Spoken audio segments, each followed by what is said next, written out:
Buenas tardes con todos los participantes de esta octava conferencia virtual que viene organizando el Instituto de Ciencia Política y Derecho Constitucional. En esta octava edición tenemos como tema la elección de los magistrados del Tribunal Constitucional.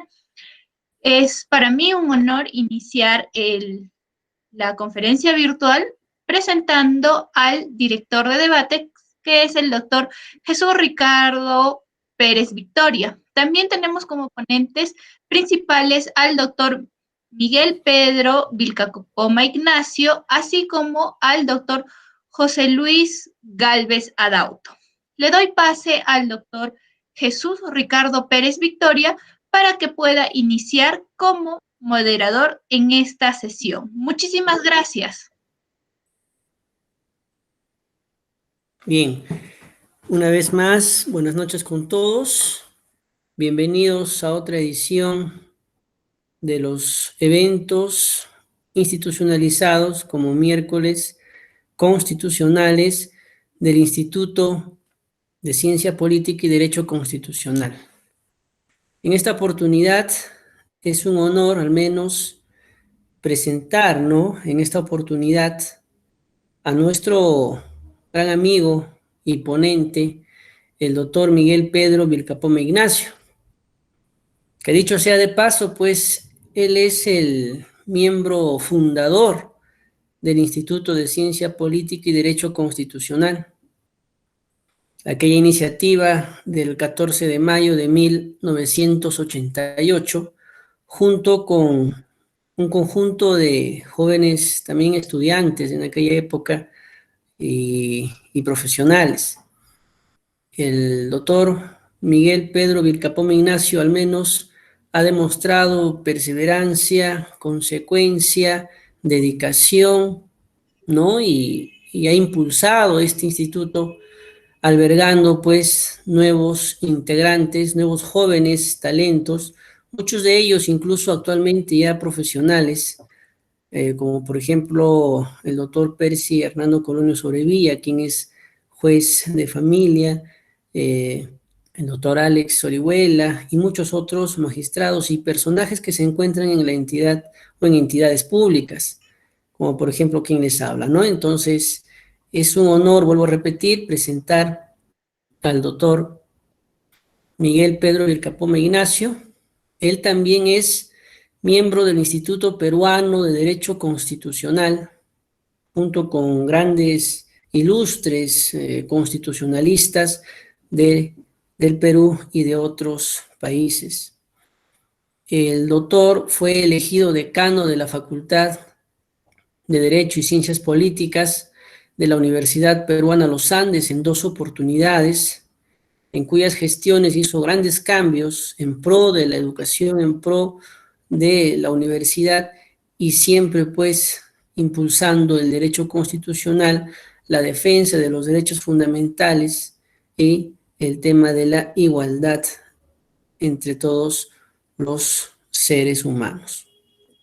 Actualmente él también es docente universitario, ¿no? Dictando las cátedras de Derecho Constitucional Procesal y otros vinculados a estas disciplinas. Él también es ponente nacional, expositor nacional e internacional en varios eventos organizados, ¿no? en nuestro país y fuera del mismo. El día de hoy, nuestro gran amigo y maestro va a tratar un tema trascendental, un tema importante, que viene a ser la elección de los magistrados del Tribunal Constitucional, que dicho sea de paso, como ustedes sabrán, inicialmente pues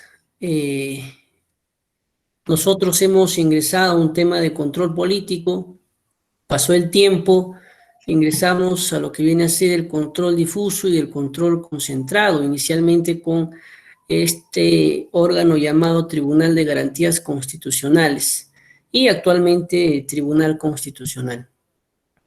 Sobre el particular, el Tribunal Constitucional, ustedes recordarán, que existe pues un documento de gestión interno que es la Ley Orgánica del Tribunal Constitucional que fue aprobado por la Ley 28.301.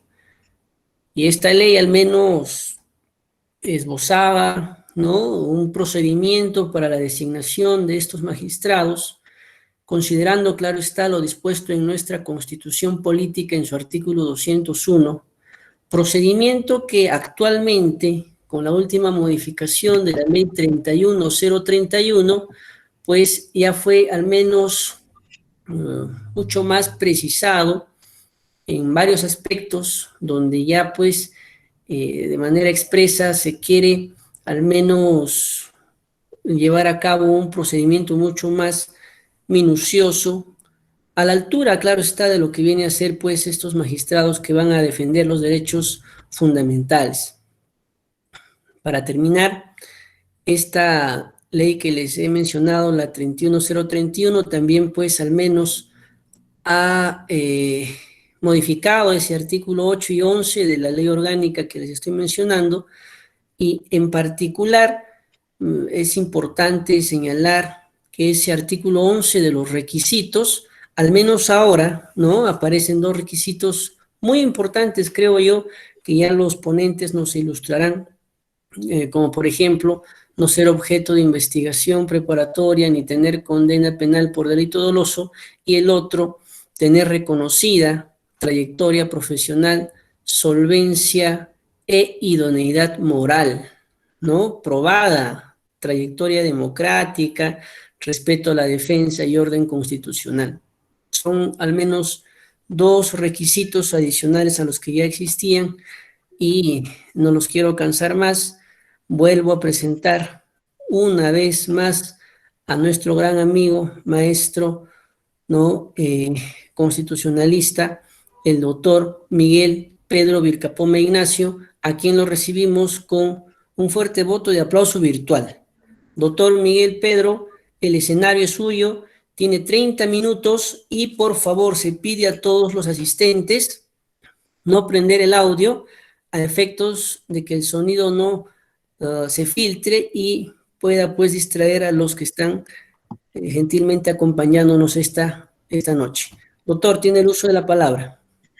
Buenas noches, Jesucito. Muchas gracias por la presentación. De igual forma, un saludo a José Gálvez Adauto y luego a los miembros del instituto. Un abrazo cordial. En mi exposición voy a tomar dos aspectos fundamentales. ¿Cuál es el control político? Luego, el ingreso del Estado peruano al sistema del control difuso, y luego al final tocar el estatuto de los magistrados del Tribunal Constitucional. Cuando nosotros recordamos que en 1823 se convocó o se juramentó la Asamblea Constituyente por José de San Martín, obviamente esta Asamblea Constituyente elaboró la Constitución de ese año, es decir, de 1823.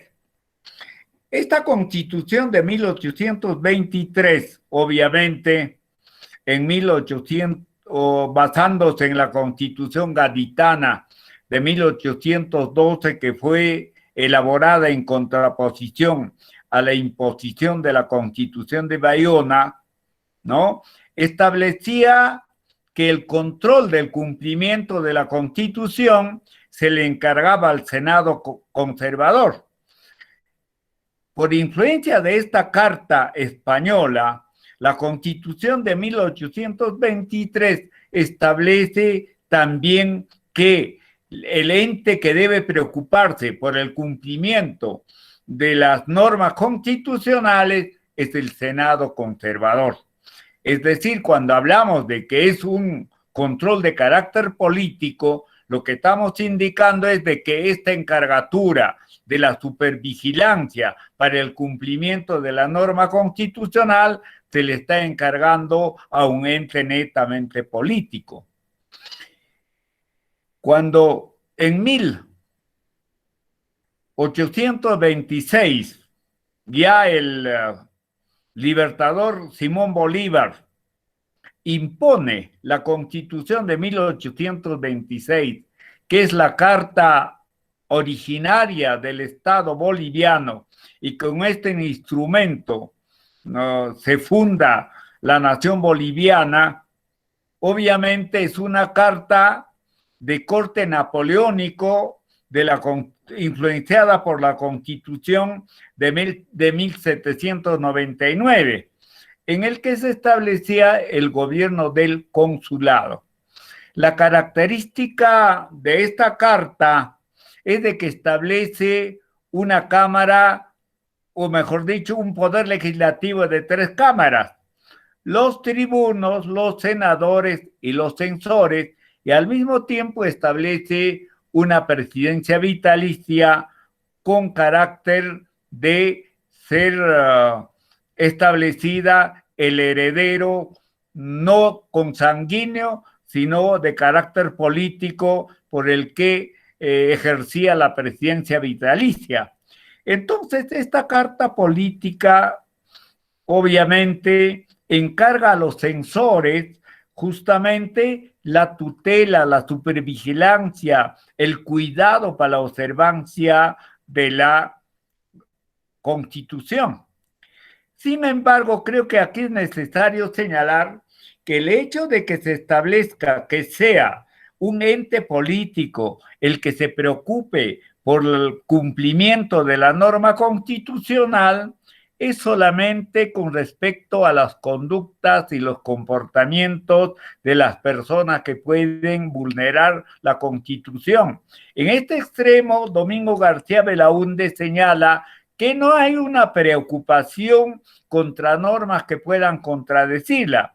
Entonces, las constituciones de 1834, la Constitución de 1839 y la Constitución de los siglos pasados, es decir, del 1920 y de 1933, van a tener ese corte de supervisar o de establecer el control político. Entonces es una tradición al interior de nuestra historia constitucional la utilización del control político, cuando posteriormente se le encarga al Consejo de Estado la tarea de supervigilar el cumplimiento de la Constitución, conforme ya reiteré, contra los comportamientos y actos de los gobernantes o de los funcionarios, con la finalidad de corregir.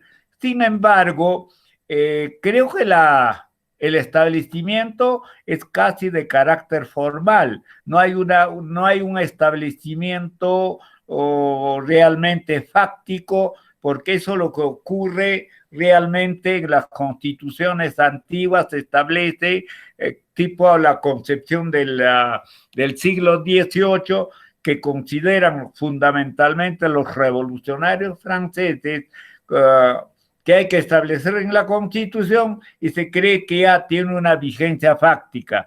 Pero Domingo García Belaúnde, como ya he señalado, él dice: señor, aquí realmente a través del derecho sustantivo se establece principios de derechos.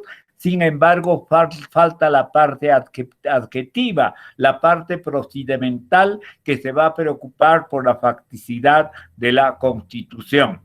Y Néstor Pedro Saués, cuando hace una referencia al control político de las constituciones, él dice que ese control realmente no es ningún real control de la constitucionalidad ni las normas de inferior jerarquía, sino es un control que casi totalmente formal.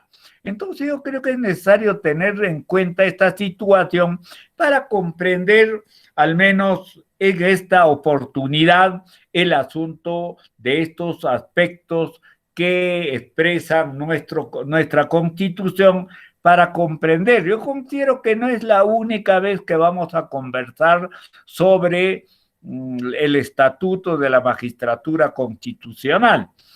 ya conforme ya anunció nuestro señor director de debates, se ha aprobado el reglamento de la elección de los magistrados. Bueno, yo creo que los periodistas dicen que se aprobó, pero sí se aprobó en la comisión que elaboró, pero eso no significa que no va a entrar un debate. Ellos mismos han aceptado que esto va a ser puesto en debate de la colectividad, de los entes políticos, de los órganos, con la finalidad de establecer una norma que en algo puede mejorar de repente la selección y designación de los miembros del Tribunal Constitucional. El problema del control difuso.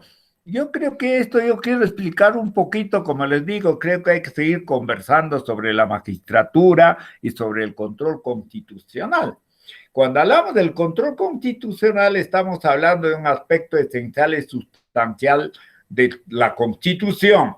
Si nosotros afirmamos que la Constitución es una norma suprema, ¿no?, dentro de la jerarquía normativa, tenemos que también aceptar que alguien tiene que controlar la observancia de la Constitución, y luego creo que el caso norteamericano del Marbury versus Madison es bastante ilustrativo en este caso. Y luego este asunto resuelto por el juez Barzal en 1803 tiene su antecedente en un caso inglés. Me refiero al caso Thomas Boham de 1610. ¿Qué es lo que pasó?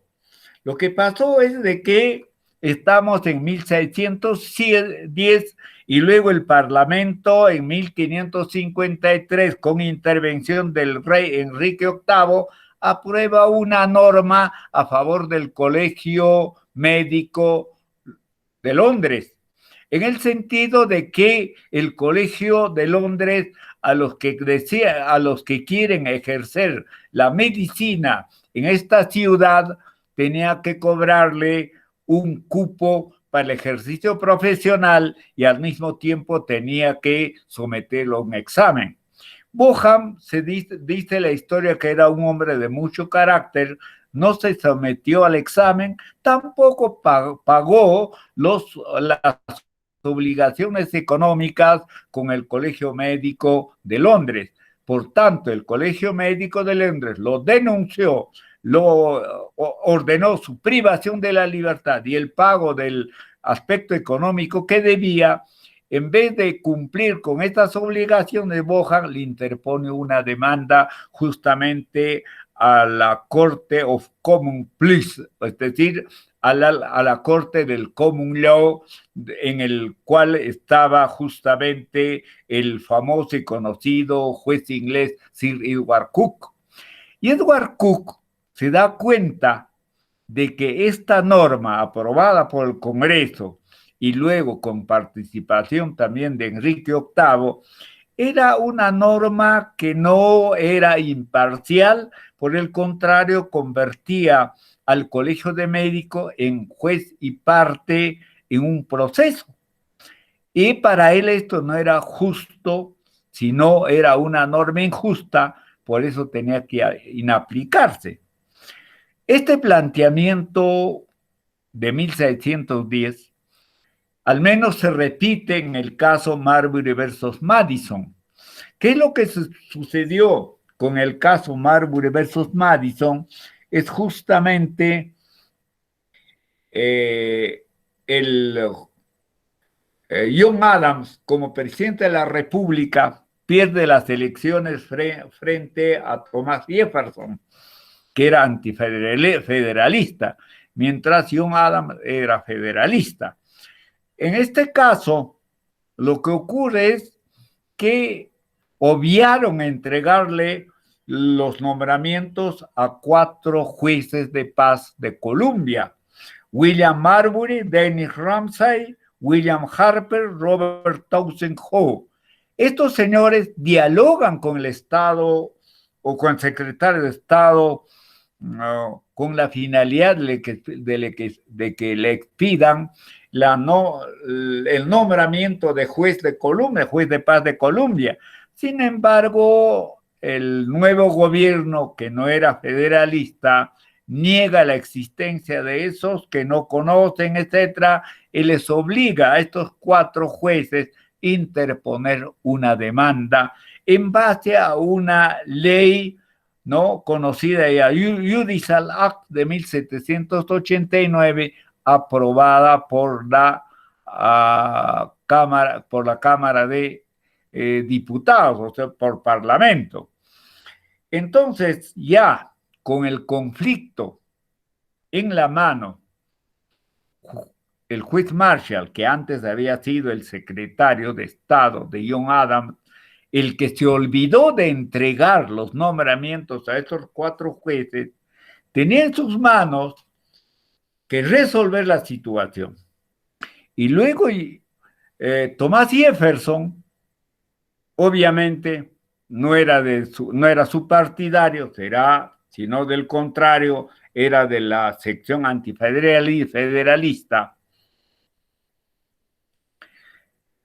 Y John Marshall, teniendo el conflicto en sus manos de entregarle el nombramiento, hace este razonamiento.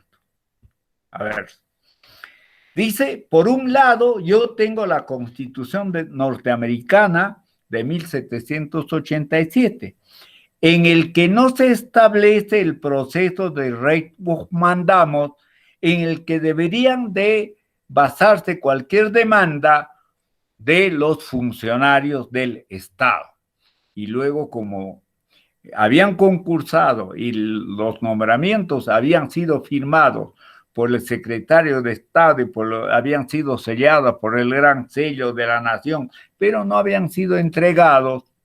Y por otro lado, dice, yo tengo al otro lado la ley, o sea, la Judicial Act, en el cual sí está, ¿no?, la acción del Judicial Act, en el que pueden interponer los funcionarios públicos. Es necesario aclarar que es necesario aclarar que Marbury justamente había interpuesto en base a esta norma. Entonces él dice, aquí realmente hay una contradicción. ¿Cuál de las normas aplico? ¿Aplico la Constitución o aplico la ley? Pero ¿cuál es la norma que prima? Él afirma, prima la Constitución. Pero en la Constitución no está la figura del proceso del Writ of Mandamus, sino está en una ley inferior. Entonces decide justamente decir, señor, si no está en la Constitución, en esta situación de contradicción de 2 normas, lo que tengo que hacer es justamente decidirme que lo que prima es la Constitución y en aplicar justamente la Judicial Act en su sección 13, donde se ha introducido indebidamente el Writ of Mandamus. Entonces aquí nace justamente el control, el control justamente difuso, ¿ya?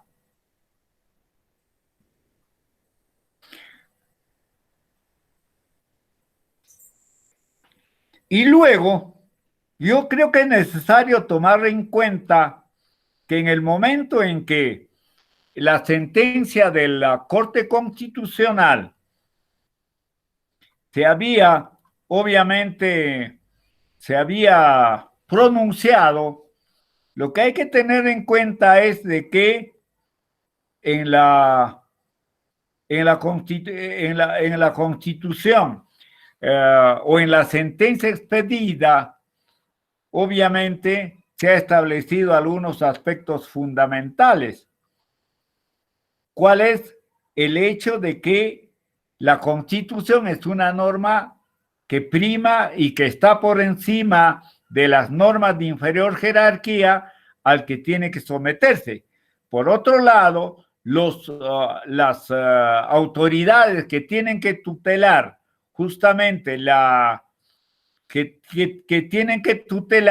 justamente la Constitución es el Poder Judicial, ¿no? La protección de la Constitución lo realizan los jueces del Poder Judicial, ¿no? Las leyes inconstitucionales tienen que ser inaplicadas por estar contra la Constitución, que es una norma suprema.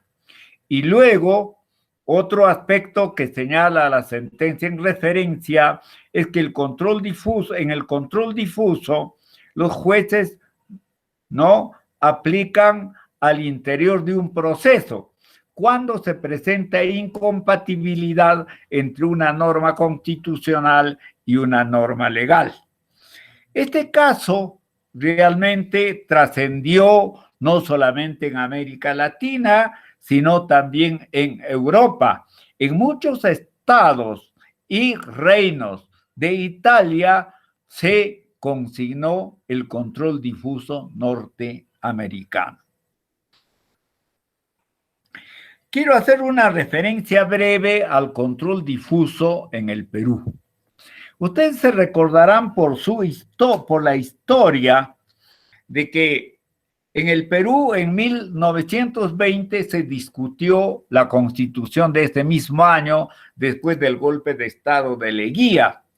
Y luego el profesor sanmarquino Javier Prado y Ugarteche, que fue historiador, filósofo, abogado, rector de la Universidad de San Marcos, un ilustre profesor de aquella época, presentó un proyecto para introducir el control difuso norteamericano, pero no tuvo éxito porque los políticos de aquella época y los que conformaban la Asamblea Constituyente no le permitieron o no le aceptaron. De igual forma ocurrió con el proyecto de Manuel Vicente Villarán cuando se discutía y se aprobaba la Constitución de 1933. Tampoco tuvo éxito. Entonces yo creo que estos profesores también eran San Marcos, el otro también rector de San Marcos, la época de la ilustración sanmarquina en el cual había valores. Sin embargo, es algo raro, algo que admira, que este control difuso fue instituido en la Constitución de 1936, en la segunda, en el Código Civil, creo que dije Constitución, disculpen, en el Código Civil de 1936. Y los profesores gestores de esta introducción es el profesor Alfredo Solmuro, Juan José Calle, que es de Lampa, Puno, es provinciano, Pedro Máximo Oliveira Sayán y José Manuel Augusto Olaechea. Entonces podemos tranquilamente nosotros ver en el título preliminar del Código Civil ya indicado, artículo 22, el texto que establece lo siguiente: cuando hay incompatibilidad en una disposición constitucional y una legal, se prefiere la primera, ¿no? Y luego creo que podemos dar algunos datos más. No se aplicó nunca ese control difuso, pero formalmente ahí está en el Código Civil, en el título preliminar. Los civilistas argumentaban que era necesario al menos reglamentarlo, desarrollarlo a través de una ley con la finalidad de aplicarlo en qué circunstancias, cuándo, etc. Los penalistas alegaban, dicen, señores, que no está en nuestro Código Penal el control difuso está en el Código Civil, por tanto los civilistas son los que deben aprobar. Argumentos no faltó para no aplicar.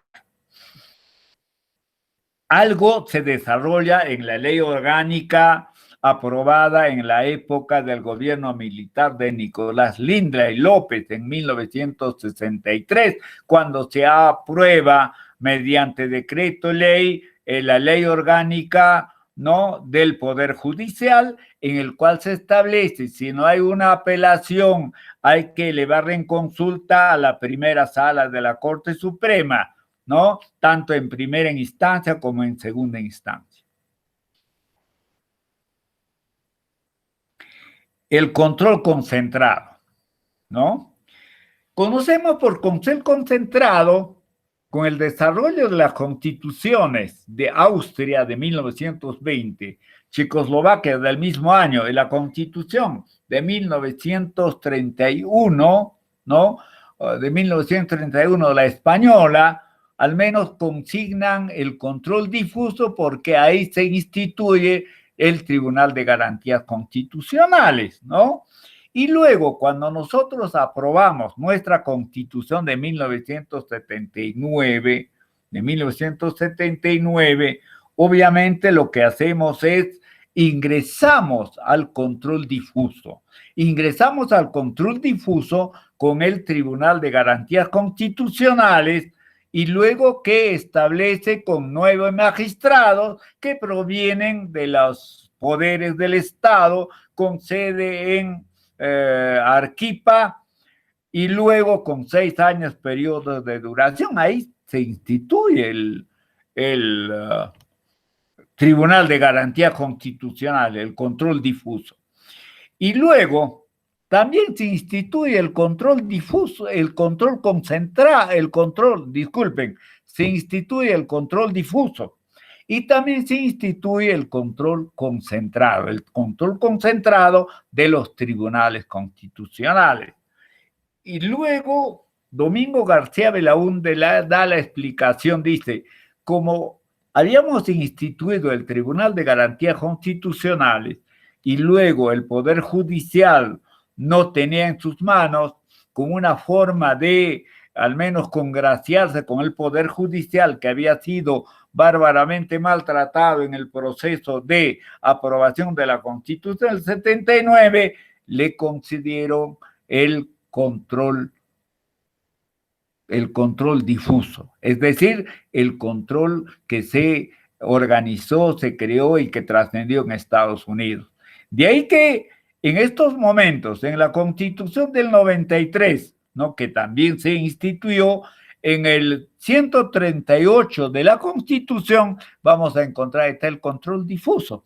Es otra cosa que no haya tradición de aplicación por los señores jueces del control difuso y luego el concentrado prima justamente en su protagonismo, ¿no? Y luego es la época de los tribunales constitucionales. Hay un trabajo muy interesante de 4 tomos de Ferrer MacGregor, un profesor mexicano, miembro de la Corte Interamericana de Derechos Humanos, etcétera. Un trabajo muy interesante porque él dice, estamos en la época de los tribunales constitucionales y creo que de esto podemos hablar mucho, aunque no es la oportunidad. Entonces, creo que debo tener algunos minutos. ¿Cuánto tengo, Jesucito?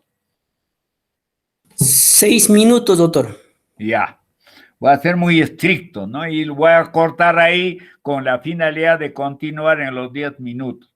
Cuando hablamos de estatuto del Tribunal Constitucional, a ver, quiero explicar un poco.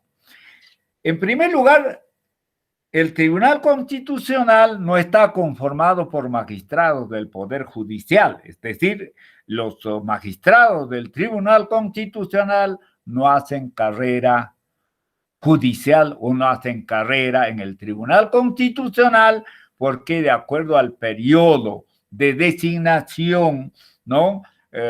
Concluyen con su tarea en el tiempo que establece la Constitución o el tribunal. Estoy hablando en genérico de las otras realidades. Y cuando hablamos de estatuto, obviamente estamos hablando de acuerdo con lo planteado por Julio César Ortiz Gutiérrez de la Universidad Externada de Colombia, al régimen de integración del órgano, cuántos, las calidades, los requisitos y méritos exigidos a sus miembros, a las actuaciones, el perfil, etcétera. Entonces, de eso, de los minutos que nos queda, vamos a tratar al menos de explicar.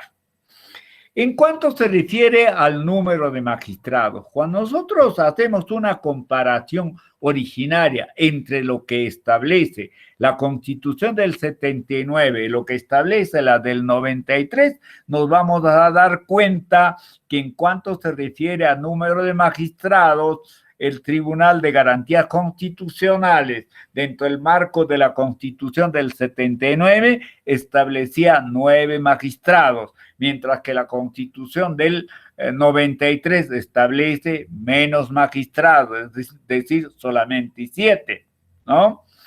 Sin embargo, cuando hacemos una revisión en Latinoamérica, vamos a darnos cuenta que en Colombia tiene 9 magistrados, en Chile tiene 10 magistrados, en Bolivia tiene 7, al igual que nosotros, sin embargo, tiene 7 suplentes más, ¿no? Entre titulares y suplentes estaremos al menos sumando 14 magistrados.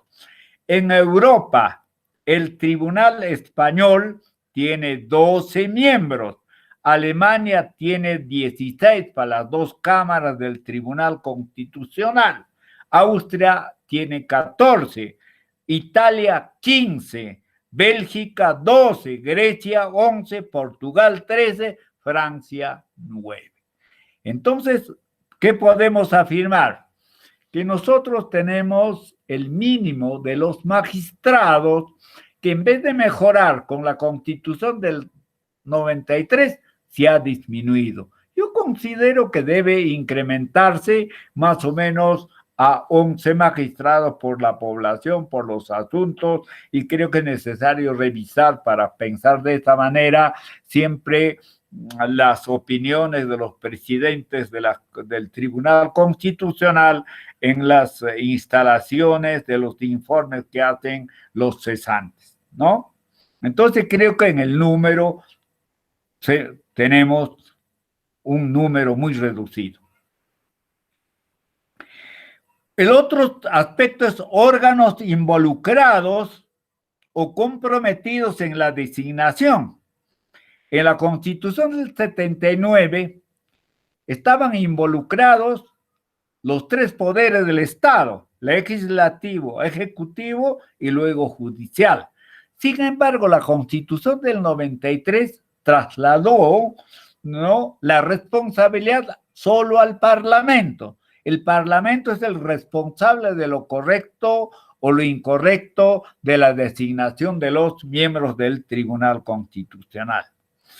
En España están comprometidos a nombrar el rey, pero a propuesta de 4 miembros del tribunal por el Congreso, otros 4 a propuesta del Senado, 2 a propuesta del gobierno y los otros 2 a propuesta del Consejo General del Poder Judicial. Entonces, yo creo que ahí tenemos justamente los 12 miembros del tribunal, pero están comprometidos no solamente un órgano, sino varios de los órganos. De igual forma, cuando pasamos a revisar la realidad italiana, vamos a darnos cuenta que están comprometidos justamente el presidente de la República, que propone, que nombra a 5, luego el Parlamento a otros 5, y luego la Suprema Magistratura Ordinaria Administrativa, otros 5 para los 15 magistrados que compone el tribunal, la Corte Constitucional italiana. En cuanto respecta a la Constitución chilena, ¿no?, que son 10 miembros en la actualidad, ¿no?, 3 por el presidente de la República, ¿no?, 4 elegidos por el Consejo Nacional, ¿no?, que son 7, y luego 3 por la Corte Suprema. En total tienen los 10 miembros. De igual forma, en Colombia, si en realidad lo nombra el Senado, pero interviene el presidente, presentando ternas, el presidente de la República, la Corte Suprema de la República y el Consejo de Estado. Y luego creo que aquí, al menos, siquiera debe volverse a mi opinión muy personal, que se vuelva a la designación, ¿no?, comprometiendo a los poderes del Estado, o caso contrario, que se diseñe otro mecanismo en el cual se comprometan, como hemos podido observar en las otras realidades. Bueno, yo creo que ya he agotado, me gusta ser respetuoso, me faltan unos 2 o 3 puntos que lo desarrollaré al menos en los 10 minutos que posiblemente me va a conceder el señor director de debates. Aquí corto mi intervención para decir, yo creo que tenemos para debatir durante el periodo de discusión que se desarrollará con la designación de los miembros del Tribunal Constitucional y con la discusión del reglamento, ¿no? La ley está ahí conforme ya anunció Jesucito, en el cual se modifica la ley orgánica con la finalidad de mejorar la selección. Han anunciado, conforme explicaré a continuación, de que no debe evitarse la repartija, que fue muy criticada en periodos anteriores. Muchas gracias, Jesús. Muchas gracias a usted, doctor Miguel. Bien, el primer ponente, propio de su calidad académica, nos hizo pues toda una reminiscencia con relación al control concentrado, control difuso y control político. También nos hizo dar a conocer todo un panorama, ¿no?, del ámbito internacional, como es la elección de los magistrados del tribunal, lo cual pues me imagino ya hemos tomado las notas correspondientes. De existir alguna inquietud, alguna duda, alguna consulta, por favor realizarlo a través del chat, y al finalizar con la disertación de los ponentes pasaremos a la absolución de las mismas. ¿Ok? Bien, como segundo expositor me complace en presentar al doctor José Luis Gálvez Adauto. Él es abogado, egresado de la Universidad Peruana Los Andes de Huancayo. Él es consultor especializado en temas de contrataciones con el Estado, derecho administrativo, arbitraje, contrataciones públicas. Cuenta pues con estudios de maestría en gestión pública y políticas públicas en la Pontificia Universidad Católica del Perú. Es socio fundador del estudio Iturri Gálvez Consulting Civil, ¿no? Actualmente es jefe del área de licitaciones, contratos y arbitrajes, y es miembro también integrante del Instituto de Ciencia Política y Derecho Constitucional, ¿no? Sin más preámbulos, damos pase al expositor, doctor José Luis Gálvez Adauto. Usted tiene el tiempo de 30 minutos, la palestra es suya. Muchísimas gracias, doctor Jesús. Quería manifestar mi complacencia a participar en este tipo de eventos académicos, sobre todo reconociendo la trayectoria de nuestro maestro, el ilustre doctor Miguel Pedro Vilcapón Ignacio, que en algún momento de nuestra vida académica, cuando éramos jóvenes estudiantes en la Facultad de Derecho de la Universidad Peruana de los Andes, mi alma mater, allí en Huancayo, nos instigaba positivamente al quehacer jurídico, ¿no? Y también a la investigación jurídica, motivo por el cual seguramente muchos de mis colegas de aquella promoción y también antecesores y también seguramente alumnos de la hora tienen esa afición al derecho constitucional. Si bien es cierto, me subespecialicé y me especialicé en derecho administrativo y pública, es de manifestar que mi primer amor en el derecho siempre será el derecho constitucional, porque de ahí vienen todos los demás y demás materias jurídicas que uno ha podido aprender y comprender en la vida y el ejercicio profesional. Quería iniciar esta disertación, repito, agradeciendo al instituto, pero también compartiendo con ustedes unas diapositivas que permitirán hacer una mejor didáctica de la exposición que vamos a ventilar ahora, ¿no? Entonces, en razón a eso, voy a ver si puedo compartirles dicha diapositivas. A ver, que se puede compartir. Y si no, bueno, arrancaremos, como dicen, a capela. De momento veo que no puedo hacerlo. A ver, seguiré intentando. Pero aquí sí. No, creo que no puedo compartir como quisiera.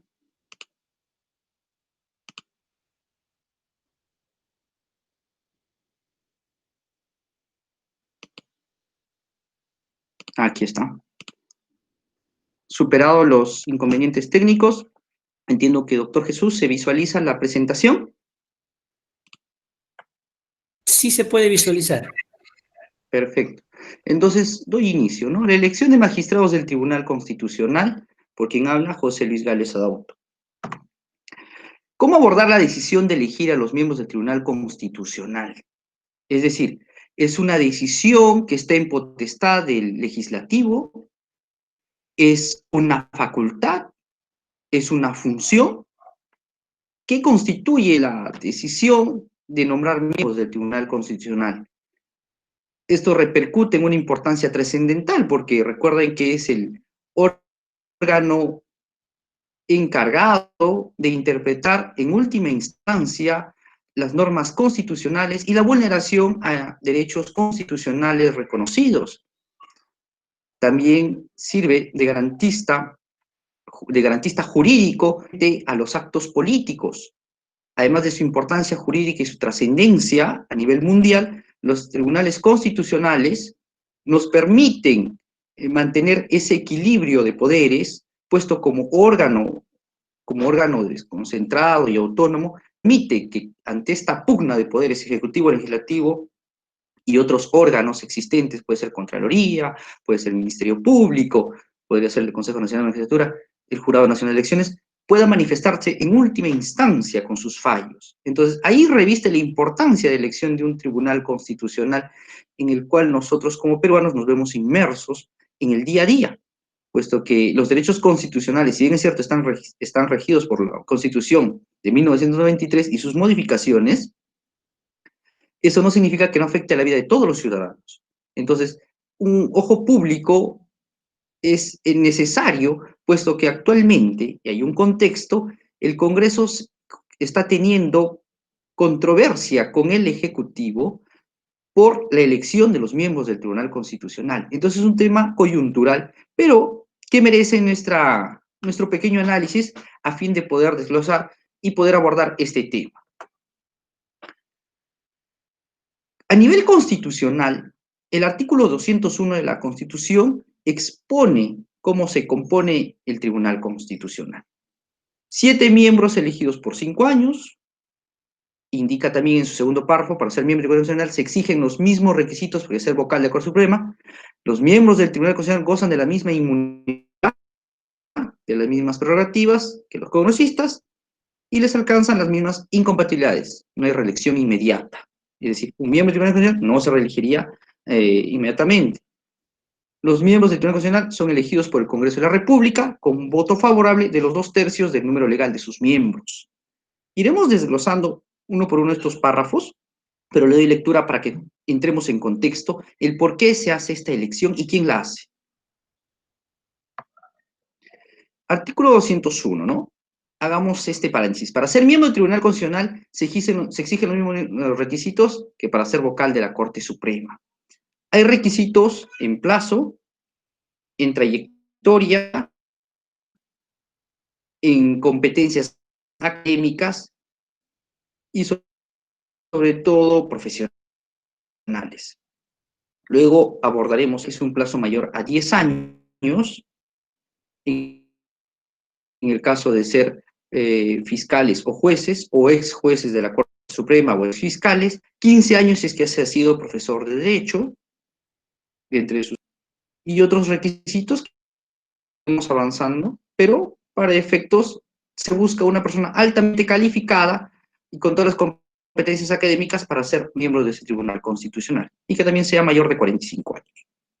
Los miembros del Tribunal Constitucional son elegidos por el Congreso de la República con el voto favorable de los 2/3. Esto implica que el Congreso es el llamado a hacer esta elección, el Congreso como poder legislativo y en representación de los ciudadanos y en representación de los peruanos. Entonces, es una facultad, es una función, seguiremos avanzando.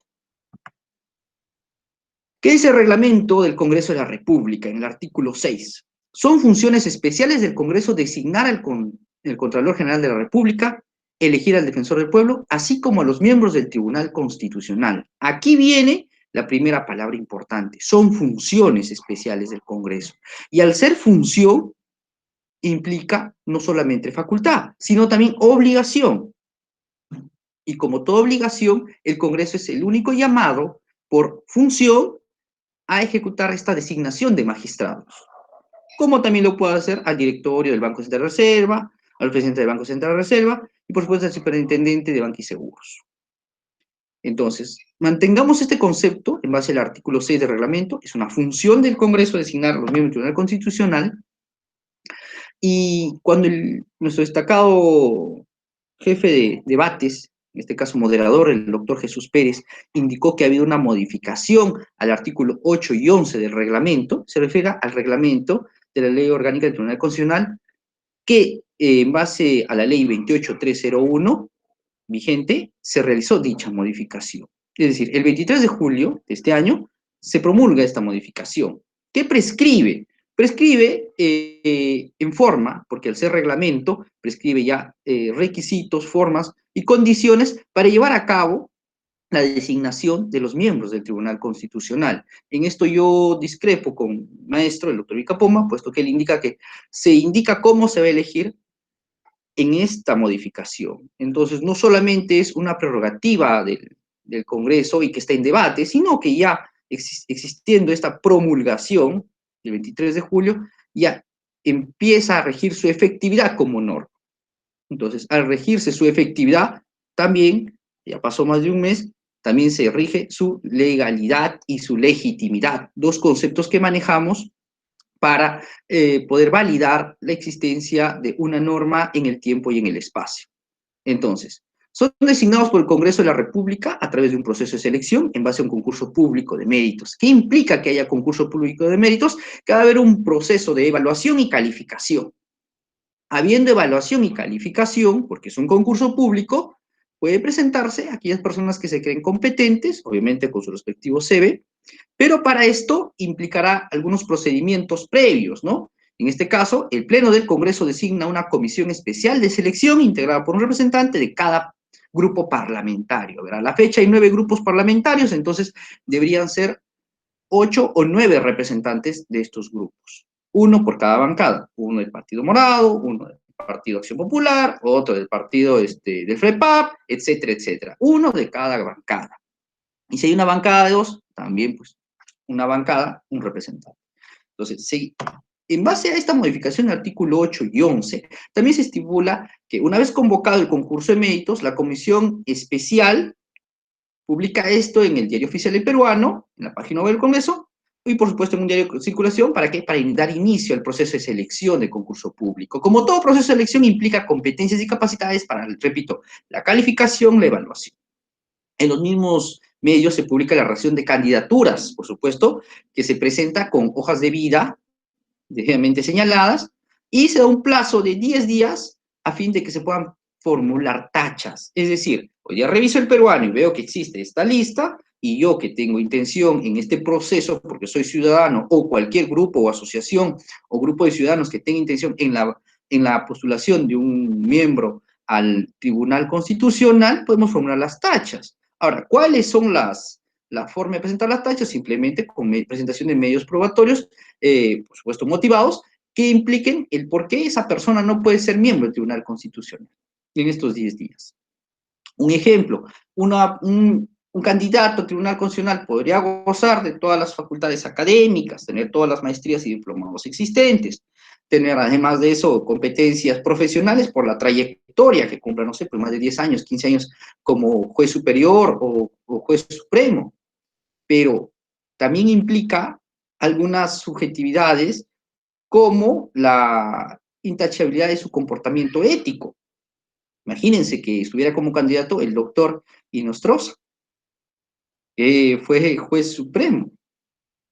Entonces, estoy seguro que el doctor cumple incluso con las facultades académicas y de trayectoria profesional, pero su ética actualmente y su vinculación con un grupo de crimen organizado catalogado como los cuellos blancos, lo haría prácticamente incalificable, inviable, porque él en esas circunstancias podría ser tachado por quien presente dicha tacha. Entonces, en estos 10 días se presentan estas hojas de vida, ¿para qué? Para que estas candidaturas puedan ser sometidas a esta evaluación por el escrutinio público, ¿no? Ahora, 3. Las tachas son resueltas por la comisión especial en un plazo máximo de 10 días hábiles. O sea, 10 días más, y la decisión de la comisión especial debe también ser motivada o incluso presentada, y por supuesto acá son inapelables, ¿no? Se consideran así porque es la función de la comisión designada. Ahora, resueltas las tachas, la comisión especial cita en un plazo no mayor de 3 días hábiles a los candidatos para la entrevista personal sobre su trayectoria personal. Bueno, ya pasaste la etapa de calificación, dice, ves, pasaste la etapa de tachas. Entonces viene una etapa que es la entrevista personal sobre trayectoria personal, académica y profesional. Y acá viene algo que mencionó nuestro moderador, así como su posición sobre temas de relevancia nacional, compromiso con el sistema democrático e idoneidad moral para el cargo. Aquí sí quisiera expandirme un poco. Imaginen que un candidato que va a ser miembro de un tribunal constitucional va a tener que evaluar causas no solamente jurídicas, sino también competenciales, de carácter político, donde haya confrontamiento y confrontación de poderes. Entonces, la solidez de su compromiso con el sistema democrático va de la mano con su trayectoria profesional, ¿no? Y sumado a eso, es subjetivo, porque ¿cómo puede decir alguien que, por ejemplo, pueda tener un compromiso con su trabajo, pero no necesariamente tiene que tener trayectoria democrática? Podría ser incluso pro tiranías o pro dictaduras, pero aún así, como se ha demostrado en su vida académica o su vida profesional, intachable, por así, justamente no ha habido tachas, se puede demostrar su compromiso con la democracia. Entonces, hay un tema subjetivo ahí de valoración en la comisión para determinar si este candidato tiene o no ese compromiso con el sistema democrático. Ahora, la idoneidad moral para el cargo, supongo que también será sujeta de evaluación. Ahora, ¿cuáles son los criterios que se estipulan para medir la idoneidad moral? ¿Hay un medidor cuantificado que nos dice cuál es la idoneidad moral? O de nuevo nos retrotraemos también a su intachabilidad, vida profesional, a su trayectoria académica, porque una cosa es la honestidad y otra cosa es la integridad. Entonces, la idoneidad moral va más de la mano con la integridad, no solamente con otros valores satélites, sino con el tema de la integridad, que implica que este candidato goce de todas las prerrogativas morales y éticas para este cargo. Entonces, yo la verdad no sé y no he visto en este sistema de concurso público cuál es el medidor, cuál va a ser la regla, o sea, el medidor, para medir su compromiso con el sistema democrático y su idoneidad moral. A simple vista, hay indicadores cuantitativos y cuantitadores subjetivos. Los cuantitativos, bueno, se puede medir la trayectoria personal. ¿Cuántos años lleva de abogado? Porque para ser miembro del Tribunal Constitucional, mínimamente tiene que ser abogado. O profesor, y que obviamente ha ejercido la abogacía, o en la función pública, o en la función privada, o como docente en las diversas universidades, ¿no? Más de 15 años. Ahora, su trayectoria académica se puede medir muchas veces en la cantidad de libros que ha publicado y la calidad de libros que ha publicado, la cantidad de artículos que ha publicado, o tal vez la calidad también de eventos académicos en los que participa. Y su calidad profesional, bueno, obviamente se supone que no tiene denuncias o no es sujeto a cuestionamientos en su trabajo profesional, o no es sujeto tampoco a malas praxis en la vida profesional. Entonces, sí hay medidores, argumentos que nos permitirían identificar cuantitativamente esta trayectoria personal académico y profesional, pero su posición sobre la relevancia nacional y compromiso con el sistema democrático, eso no es medible, o al menos no se ve una forma objetiva de medir esto, junto con su idoneidad moral, que tal vez sea lo que se conoce en el mercado reputacional, su muy buena reputación. Eso podría constituir un aliciente para la elección del magistrado con idoneidad moral y que tenga ese compromiso con la democracia. Entonces, hay mucho ojo a estos dos últimos requisitos, puesto que, repito, no hay una forma objetiva de medir esto, sino va a ser subjetiva. Y para eso supongo que se plantea el tema de la entrevista personal ante la comisión. La Comisión Especial selecciona a los candidatos garantizando los principios de igualdad y no discriminación. Perfecto, ¿no? Está incluyendo un par de principios que son básicos en nuestra democracia constitucional, a través de procedimientos transparentes, imparciales y de meritocracia. Ahora, concluida la selección, la Comisión Especial publica el listado de candidatos aptos e informa al presidente del Congreso con un informe donde se establece la motivación del puntaje otorgado a cada postulante. O sea que igual que en cada concurso público, se manejará puntajes. Y sería interesante ver cómo es que van a puntuar el tema de y repito, ¿no? El compromiso con la democracia y su idoneidad moral. En un plazo no inferior a 5 días hábiles se recibió el informe de la comisión. El presidente del Congreso convoca pleno, porque el pleno, si los 130 congresistas, serán los que van a determinar por votación individual y en el orden de calificación obtenida de cada entrevistado o cada postulante a ser miembro del tribunal. ¿Para qué? Para que en acto de acuerdo plenario, la institución del Congreso determine quiénes van a ser nuestros nuevos magistrados del Tribunal Constitucional. Esta mayoría debe ser de 87 votos como mínimo, puede ser más, pero de 87 votos como mínimo, ¿no? ¿Qué opinan los órganos supranacionales de las elecciones de magistrados en Latinoamérica? Por ejemplo, acá tengo y recogí este concepto de la Relatoría Especial de Naciones Unidas sobre la independencia de magistrados y abogados en el caso de la designación de un fiscal general en Honduras, ¿no? El año 2018 se manifestó eso, ¿no? Existen principios para elegir cargos y magistraturas que de esta importancia se revestan con los principios de acceso a la información en la elección, transparencia en la elección y la publicidad e independencia respectiva en esta elección. Y el ponente, doctor Miguel Picapoma, mencionó que era necesaria que exista mecanismos para que esta elección sea lo más idónea y meritocrática posible.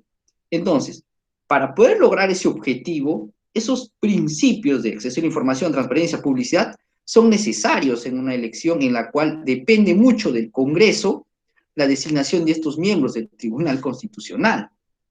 Dicho sea de paso, se ha criticado el tema de la repartija. ¿Pero por qué se critica? Porque, por supuesto, antes era por invitación la designación de los miembros del Tribunal Constitucional.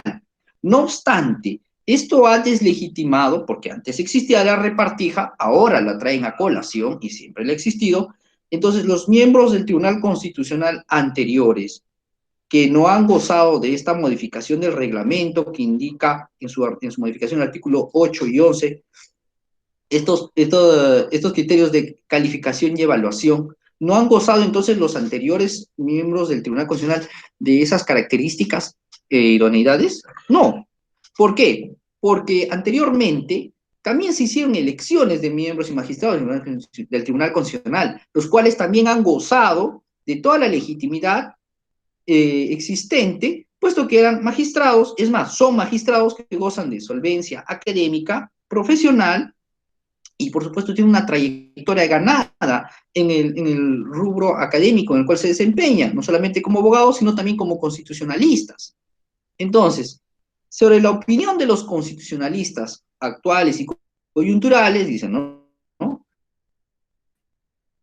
Posiciones entre los constitucionalistas, entre los que dicen que no debería llevarse a cabo la elección de disposición política.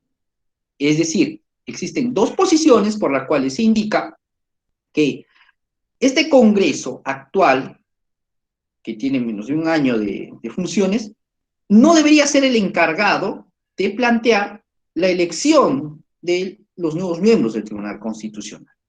Existe otro grupo de constitucionalistas al cual pertenezco, que creo que sí se debe llevar a cabo la elección de miembros del Tribunal Constitucional en base a las reglas planteadas. ¿Por qué? Porque siempre las elecciones de miembros del Tribunal Constitucional, como defensor del pueblo y otro tipo de funcionarios, donde depende mucho la elección por votación política en el Congreso, tiene problemas. No hay ninguna elección que haya sido apabullante, salvo la elección anterior del doctor Ferrero Costa. ¿Por qué? Porque el doctor gozaba de mucha legitimidad. Y miren, el año pasado, cuando fue elegido el doctor Ferrero, como nuevo miembro del Tribunal Constitucional, no se objetó, no se dijo que era una elección apresurada. Es más, esa elección se supone que anuló la elección del Congreso anterior, que había elegido a Ortiz de Ceballos. Entonces, sobre la opinión de los constitucionalistas, yo me auno a aquella que en cualquier momento o circunstancia que el Congreso sea legítimo, tiene todas las facultades, y es más, tiene la obligación por función de elegir a los miembros del Tribunal Constitucional. Quizá no los elija a todos, pero tiene la obligación de elegir a los miembros que juzgue pertinentes. Es decir, ¿cómo se ha llevado a cabo? ¿Este Congreso carece de la capacidad para plantear y aprobar a los candidatos del Tribunal Constitucional? No, porque ya hay un reglamento planteado hace un mes, el 23 de julio.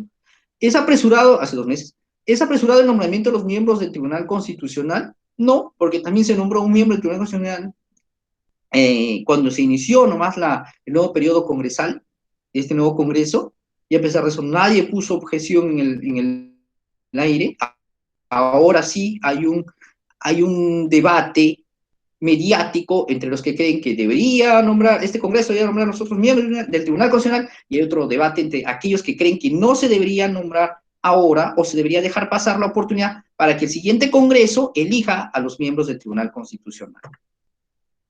A ver, para ceñirme un poco a la historia, he rebuscado un poco en los reportes de antecedentes de parlamentarios del Congreso de la República, y aquí tengo la elección de los magistrados del Tribunal Constitucional del 2001 al 2006, del 2006 al 2011, del 2011 al 2016 y del 2016 a más o menos al 2021, ¿no? Con quienes actualmente todavía están en ejercicio, que es los doctores ahorita de la lista, pero comenzando por la elección del 2001 al 2006, podemos decir lo siguiente. En aquella elección se presentaron como candidatos, si ustedes pueden ver ahí, el doctor Javier Alba Orlandini, Juan Bardelli Lartirigoyen, Víctor García Toma, Magdiel González Ojeda. Estamos hablando del 2002, la fecha de presentación. La entidad de origen, quienes fueron ingresando también por invitación, nadie va a dudar de su capacidad académica a estas alturas, ¿no? Pero fue el grupo parlamentario multipartidario el que dispuso que ellos fueran los invitados. Ante esto, por supuesto, una resolución de designación de Javier Alba Orlandini, Juan Bautista Badel Lartirigoyen, Víctor García Toma y Magdiel Gallas González Ojeda como miembros del Tribunal Constitucional. El 2002 teníamos ese Tribunal Constitucional nombrado. El 2004 se nombró como miembros del Tribunal Constitucional al doctor César Landa, Juan Francisco Vergara Gotelli, y completaron, por así decirlo, el equipo de constitucionalistas de nuestro Tribunal Constitucional. Entonces, esta elección en aquel entonces, 2002, fue también por invitación. El concurso meritocrático se ciñó a los 3 primeros medidores. Uno, destacada trayectoria académica. Los magistrados de aquel entonces gozan de esa trayectoria, es más, ahora todavía gozan de esa trayectoria académica, nadie dudará las competencias del doctor César Landa, Víctor García Toma, Alba Orlandini. Sumado a eso, también las facultades de vida académica y trayectoria profesional, y también los años que cumplían como profesor de Derecho, y también ex jueces, magistrados de otros juzgados superiores o de la Corte Suprema. Entonces, eso pasó en aquel año, 2002, 2004. Y el 2007 al 2010 también existió esa lógica de nombramiento, ¿no? En aquel año, el 2007, Ricardo Arturo Mongallirgos forma parte del Tribunal Constitucional con las mismas prerrogativas de la evaluación y calificación para ser miembro del tribunal. También se sometió a que incluso se nota la cantidad de votos que tuvo, 101 votos a favor de su nombramiento. Gerardo Eto Cruz y Álvarez Miranda gozaron también de la misma cantidad de votos, 96 votos para ingresar como miembros del Tribunal Constitucional, y así se ha ido componiendo en la historia nuestro Tribunal Constitucional. El 2013, ya en el gobierno de Ollantaytamala, ingresan Cayo César Galindo Sandoval, Francisco José Guiguren Preli, Víctor Mayorga, Miranda Víctor Rolando Sousa. Esos son los candidatos, y por resolución ingresa el doctor Cayo César Galindo Sandoval, Francisco José Guiguren Preli, Víctor Mayorga Miranda, como miembros del Tribunal Constitucional. Luis Sardón de Taboada, también José Luis Sardón, ingresa también miembro del Tribunal Constitucional. Y en el camino al 2014, el doctor Ernesto Blume Fortini, y el 2014, el doctor Eloy Espinosa Saldaña Barrera entra como candidato y luego como designado como magistrado del Tribunal Constitucional.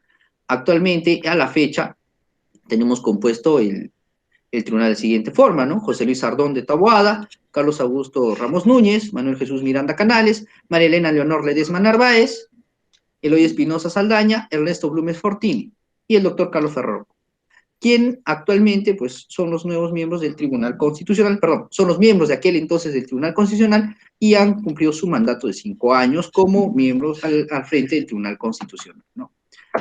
Ante esto, repito, en la última elección hubo una proposición del doctor Augusto Ferrero Costa para presentarse como miembro del Tribunal Constitucional. Esto fue el 2017, hubo una votación de 100 votos a favor, y se ha conservado a la fecha, desde entonces, al doctor Ferrero Costa, ¿no? Y ahorita está compuesto así el Tribunal Constitucional. Acá planteo otra pregunta: ¿cómo abordar la decisión de elegir a los miembros del Tribunal Constitucional? Porque si bien es cierto, ustedes se han dado cuenta que es un acto de disposición que primero fue por invitación del equipo legislativo, que luego pasa a ser una función y una facultad de los congresos para poder elegir a sus miembros del Tribunal Constitucional. Estas elecciones siempre han tenido, repito, circunstancias atropelladas, algunas por apremiar el tiempo, y otras por dejarlo demasiado en el tiempo. Incluso hay magistrados que casi cumplen 2 periodos sin ser renovados, ¿no? Eso fue el caso del tribunal en el cual formaba el doctor García. Pero, yendo un poquito más al tema académico que reviste nuestro análisis, por ejemplo, ¿qué hacen los gobiernos? Es una pregunta que responde J. Martens en 1983 y García de Enterría, explicando que existen actos de gobierno, acto político y acto administrativo. Esta definición y esta clasificación es importante porque nos permite distinguir que un acto de gobierno es un acto del Poder Ejecutivo que trasciende más allá de los administrativos y que en razón de su contenido político escapa del control jurisdiccional. Entonces, los actos de gobierno son una especie de actos de poder, de autoridad, por medio de los cuales se llega a una toma de decisiones. Entonces, el Poder Legislativo hace un acto de gobierno cuando toma decisiones porque está facultado por ser representante del pueblo en elección popular. Entonces, al ser una democracia representativa, cuando el Congreso decida tomar la decisión de elegir un miembro del Tribunal Constitucional, está ejecutando un acto de gobierno, inside government. Un acto político que va de la mano es esa acción política tradicional entendida como el juego político de la negociación entre el Ejecutivo y el Legislativo. Si bien es cierto, actualmente el Ejecutivo tiene interés que se retrase el nombramiento del Tribunal Constitucional porque considera que es muy apresurada, mientras que el Congreso cree que es necesario e imperioso cumplir con el mandato del nombramiento de los nuevos miembros del Tribunal Constitucional, va a tener que haber este surgimiento de negociación para ver cuál va a ser el acto político que surja de esta relación entre el Ejecutivo y el Legislativo. Esto, por supuesto, va a generar efectos administrativos. Cuando el Pleno, por mayoría, decida quiénes serán los nuevos miembros del Tribunal Constitucional, ejercen esos efectos jurídicos derivados de la elección que se tomen en el Pleno. Por supuesto, esto depende esencialmente de de las circunstancias del manejo político que tenga el Congreso para tomar esta decisión, porque implica incluso nombrar a miembros del Tribunal Constitucional es un acto de decisión pública. ¿Qué implica que sea un acto de decisión pública? Implica que tanto el Congreso como el Ejecutivo y otros actores satélites de la política que tienen voz, tal vez no voto, pero sí tienen voz, puedan determinar qué es lo mejor en estas circunstancias. Entiéndase en estas circunstancias si lo mejor es elegir o no a los miembros del Tribunal Constitucional. Bruno Dente y Joan Subirat exponen, ¿no? Las dinámicas que siguen los procesos decisionales y el tomar una decisión como la elección del Tribunal Constitucional es un proceso decisional, sin perder de vista la otra cara de las decisiones públicas, constituyen el proceso de implementación. Y si esta fracasa, la explicación descansaría en el que el proceso fue mal planteado y gestionado por los actores involucrados. ¿Qué significa? Que si actualmente existe esta crisis, este debate mediático entre dos poderes para ver y para plantear la decisión de nombrar un tribunal constitucional, perdón, a los miembros del Tribunal Constitucional, implica que tiene que haber un juego de actores políticos, es decir, Congreso con el Ejecutivo, a un punto en el cual uno exponga o plantee sus argumentos para el nombramiento del Tribunal Constitucional de forma tan contundente que el Ejecutivo no se oponga a este nombramiento o no cuestione más allá de lo necesario el nombramiento de los miembros del Tribunal Constitucional. Y viceversa.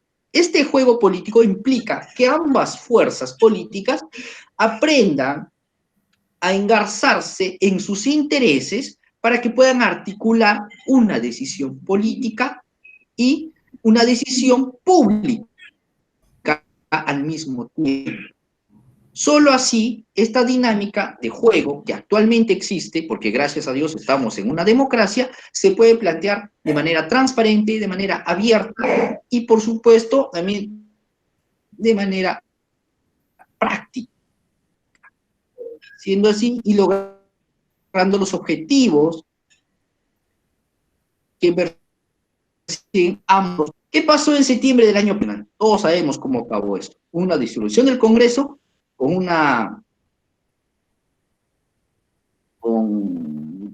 un planteamiento del premier Salvador Solar que presentó una cuestión de confianza y fue rechazada por el Parlamento.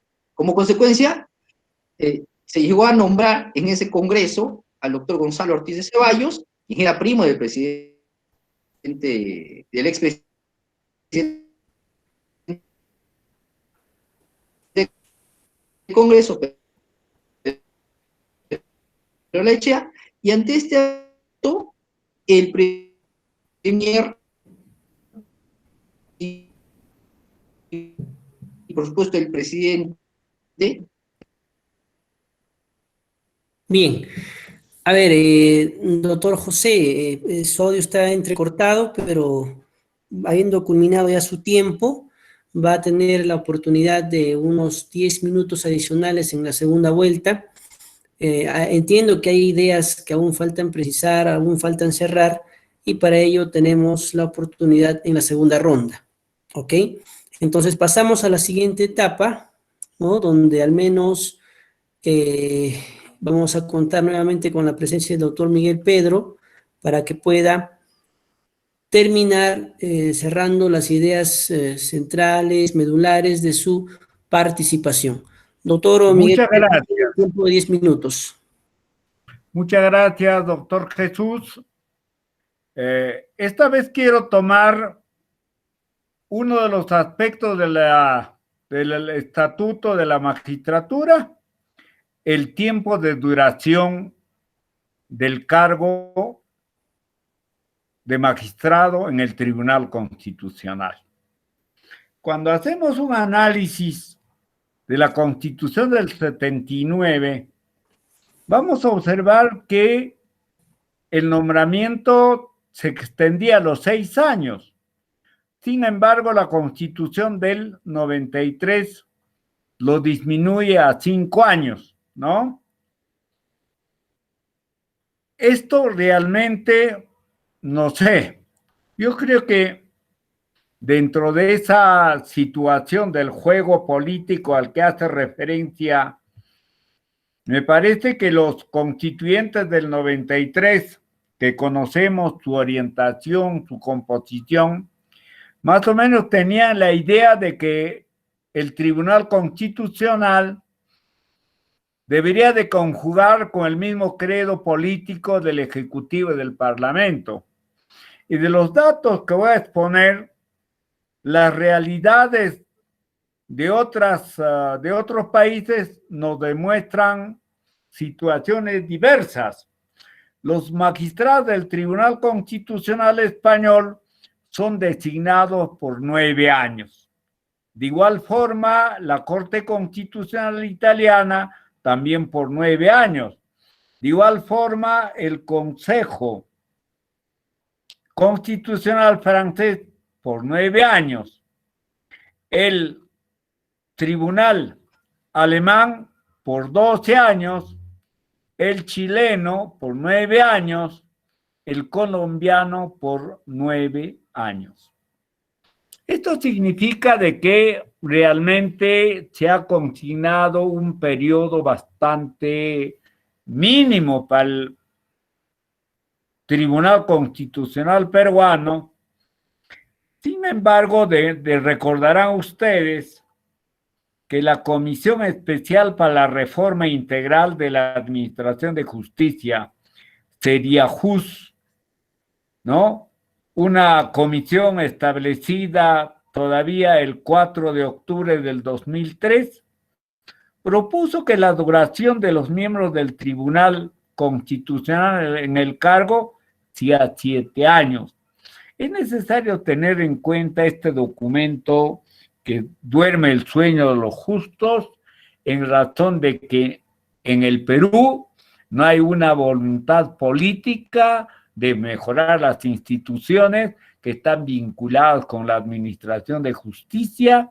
Se dijo que no había dinero, se dijo que, bueno, se sacó varios argumentos. Entonces, yo me sumo realmente que es necesario de que el Tribunal Constitucional debe tener un periodo más prolongado por la experiencia, por la militancia en la política de funcionamiento del tribunal. Yo creo que es necesario precisar de que el Tribunal Constitucional realmente, según Gustavo Zagrebleski y otros más, plantean de que le da al menos un pase al costado a Montesquieu, porque Montesquieu planteaba de que la división de poderes era la garantía, ¿no?, para la materialidad de los derechos fundamentales y la protección de las libertades fundamentales del ciudadano. Sin embargo, en aquella época obviamente no se planteaba todavía un tribunal constitucional. El Tribunal Constitucional en estos momentos tiene funciones específicas, cuáles viene a ser la tutela de los derechos fundamentales y luego la observancia de la misma Constitución. Entonces yo creo que estas tareas en perspectiva a desarrollar la sociedad democrática y la protección es realmente un órgano muy importante que debe al menos prolongarse más tiempo de los 5 años establecidos para el actual Tribunal Constitucional. Por otro lado, otro aspecto que es necesario tomar en cuenta es el perfil democrático y defensa de los derechos fundamentales. Hago una referencia yo a la Constitución del 79, porque me parece que algunos aspectos estaban mejor diseñados en la Constitución del 79. Entonces, en este caso, por ejemplo, la Constitución en referencia exigía constitucionalmente, ¿no?, en el artículo 279, probada ejecución democrática y en defensa de los derechos humanos.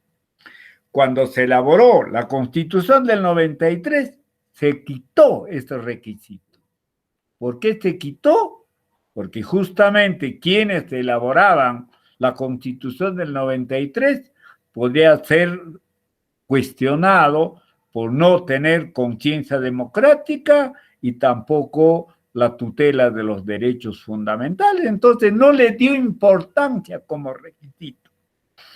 Ahora, esta ley 31.031 que se aprobó en julio, el 20 de julio de este año, que se reforma la ley orgánica del Tribunal Constitucional en los artículos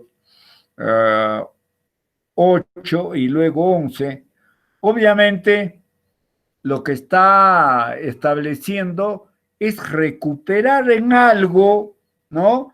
Cuando establece una probada trayectoria democrática de respeto y de defensa del orden constitucional.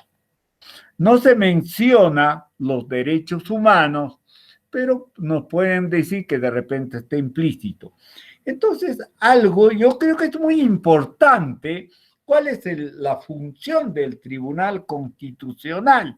La función del Tribunal Constitucional justamente tiene que estar integrado por magistrados de probada solvencia democrática, de solvencia moral, porque es el alto tribunal que, conforme ya señalé, tiene que orientarse por los aspectos ya señalados de tutela de derechos fundamentales, del orden constitucional, del desarrollo del orden democrático, ¿no?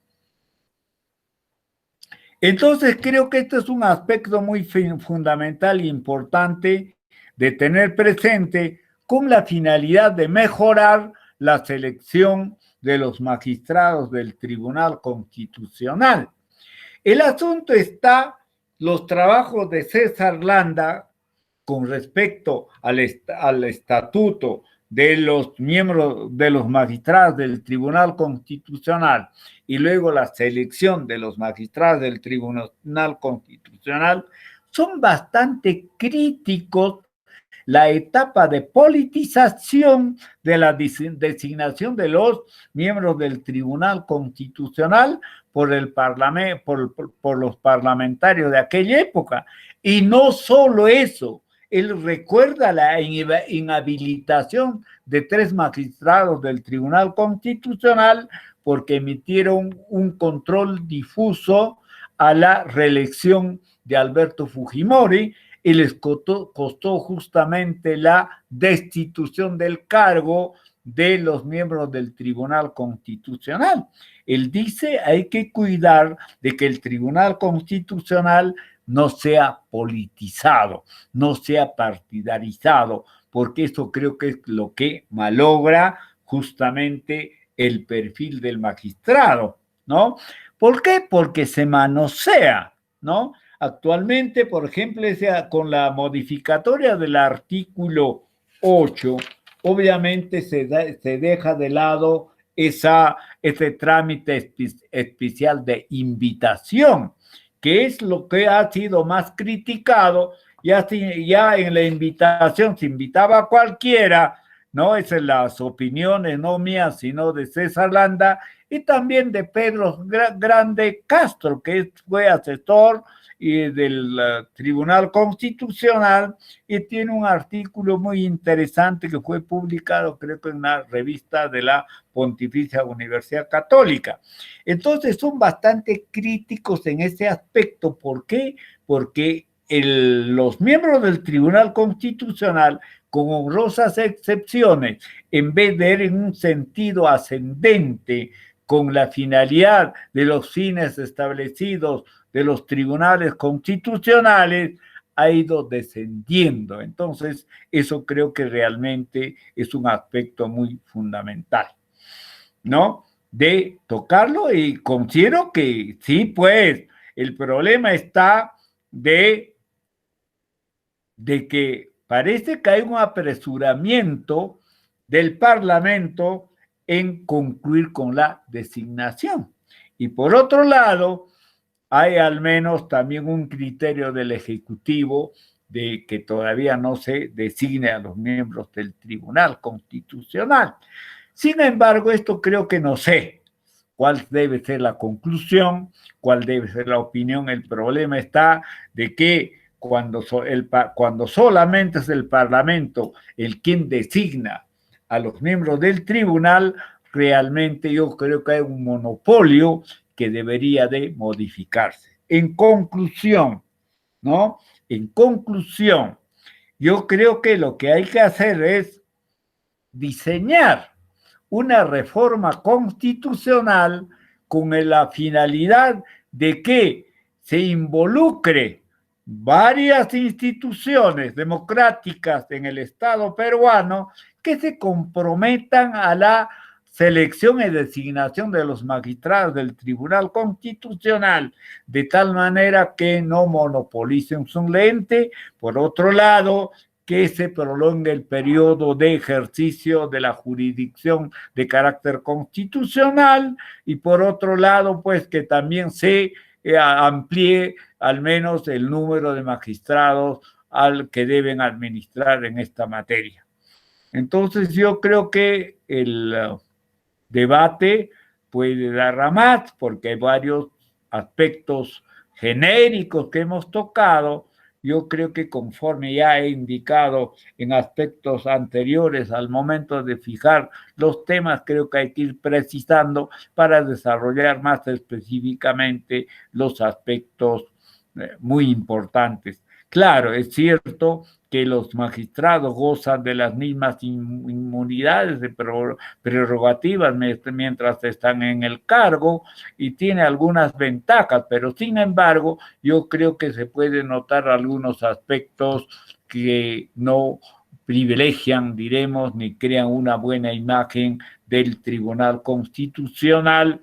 Entonces creo que aquí yo realmente agradezco la presencia de todos y cada uno de ustedes, de igual forma de los miembros del Instituto de Ciencia Política y Derecho Constitucional, conforme ya señaló nuestro director de debates, ya tiene varios años de trabajo con diferentes versiones, pero siempre preocupados por la situación de la vigencia de las normas constitucionales, la tutela de los derechos, la cultura jurídica en materia constitucional y derechos fundamentales. Muchas gracias, mi estimado señor Jesús. Muchas gracias a usted, doctor. Bien, continuando, no sé si el doctor Luis Gálvez habrá solucionado su problema técnico. ¿Me escucha? Aló, doctor, a ver, ahora sí quisiera saber si es mejor o ha mejorado la condición técnica del audio. Tal vez pudiera recordarme en qué momento se me cortó. Fue en el momento que usted me interrumpió, sino para continuar con mi pequeña disertación, que ya es corta, y luego finalizar con una conclusión que me parece importante plantear, ¿no? Bien, entonces tiene el lapso de 10 minutos para que termine su exposición. Ya, perfecto, doctor. Quería, y estaba mencionando, ¿no? Ya no usaré los PPTs porque creo que fue lo que generó el inconveniente por la carga de la red o de las memorias. Entonces, haré uso de la didáctica para poder concluir. Estaba planteando que existe un juego de actores tanto en el Parlamento como en el Ejecutivo, como satélites respecto a la elección de miembros del Tribunal Constitucional. ¿Qué implica que haya un juego de actores? Este juego de actores implica que hay un juego de intereses de parte de diversos sectores de la democracia, porque solamente puede haber un juego de actores en un juego democrático, que tienen interés en la elección de determinados miembros de determinada institución pública, en este caso el Tribunal Constitucional. ¿Cuáles son estos actores? Y los señalaré. Primero, los partidos políticos o movimientos políticos dentro del Congreso. Todos y cada uno de ellos tiene un interés detrás en el nombramiento de determinado magistrado o determinados magistrados del Tribunal Constitucional, como también en otras entidades públicas. Sumado a eso, también la opinión pública representada muchas veces por la sociedad civil, por los medios de comunicación, por las asociaciones, grupos o incluso ONGs, la academia y, por supuesto, académicos que la representan, están interesados también en esta elección. Esos son los otros actores satélites. El Poder Ejecutivo, por supuesto que está interesado, porque muchos de sus conflictos competenciales se han ventilado y se ventilarán siempre en el Tribunal Constitucional, porque así lo faculta la Constitución. Otro actor importante son los pronunciamientos de organismos internacionales sobre la elección en específico de miembros de la máxima judicatura constitucional. Pero otro actor importante es también el mismo Tribunal Constitucional, sus miembros actuales, y cómo se manifiestan ellos como un actor político que también interviene en este juego de la decisión de nuevos miembros, del cambio de miembros del Tribunal Constitucional. Es decir, todos estos actores, los cuales he mencionado, tienen una importancia y un peso en la decisión pública, lo que se conoce como análisis de actores o stakeholders. Los análisis de actores o stakeholders lo que hacen es analizar el peso de cada uno de estos actores, evaluarlos, ver su pertinencia, ver su peso en la decisión pública, y en razón a eso intervienen. Que existan constitucionalistas manifestando su opinión en radio, televisión, medios escritos, implica que hay un interés de la academia de constitucionalistas consignados y representados en aquellos. Que hay una Asociación Peruana de Derecho Constitucional que no se ha pronunciado formalmente o que no lo ha hecho en medios, también es importante. El silencio también es una decisión. Hay asociaciones de jueces que todavía no se han manifestado públicamente sobre estas decisiones, si es prudente o no elegir al Tribunal Constitucional ahora. Pese a que el Congreso es el facultado y el que por función, según el reglamento, tiene la obligación de elegir a los miembros del Tribunal Constitucional, no a todos, al menos a uno, o tal vez a todos, según se den las circunstancias, pese a ser el principal actor, tiene muchos elementos mediáticos y de opinión pública que harán muchas veces hacer cambios en su decisión. Y esos stakeholders son los que juegan a favor y en contra de una determinada decisión. Como ejemplo, nada más, la vacancia presidencial planteada en el Congreso estaba desmerecida y no gozaba de todo el respaldo de estos actores. Por lo tanto, el resultado fue el que tenemos actualmente, un presidente que sigue trabajando y un Congreso que se ha visto menoscabado en su reputación y en su respaldo como institución.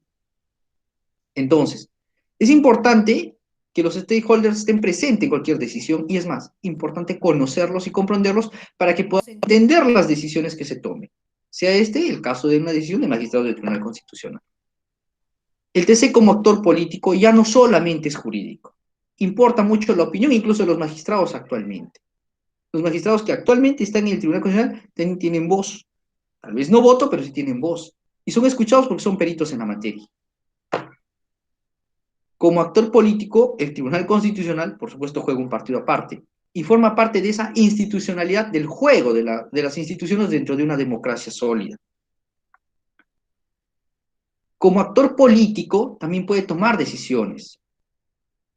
Por ejemplo, Robert Badinter en 1986 planteaba el concepto acuñado por el deber de ingratitud.